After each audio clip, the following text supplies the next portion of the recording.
My name's Jordan Smith and I'm the regional manager for HFT Flintshire. Really difficult to say what is a normal day, and I think that's what I quite love the most about my job. We have eight different services in Flintshire, and we support around 275 adults with learning disabilities. My kind of role is to oversee those services, to make sure that we are compliant with kind of legislation, but also that people are having a really good experience and having a nice day. Do lots of planning for the future. What activities can we introduce to different people? Lots of networking with other community organisations that we can partner with. It's never the same, there's always something new to challenge you or something different that you're working towards to achieve. I never set out to work in social care. I was a student at Chester University and I studied forensic biology. As part of that, I've always been involved with the Scouts as a Scout leader, and I did that when I came to university as part of my course. And I was looking for kind of a Saturday weekend job just to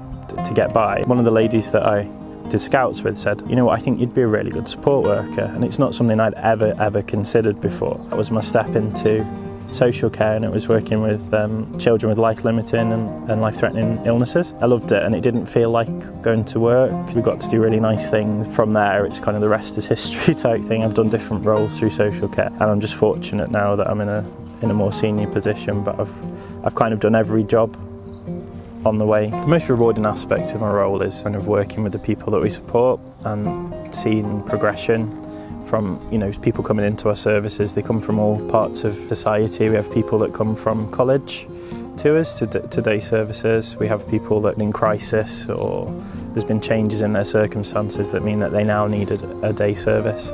And actually seeing people progress and try new things is infinitely rewarding. Absolutely, I'd recommend working in social care. I think it's a job where it's extremely rewarding. You get out of social care what you put into it. It suits people from all walks of life. Some of the best people that we work with have come from non-social care backgrounds. I think if you've got a passion to help people and make a difference, then you can't go wrong with being in social care.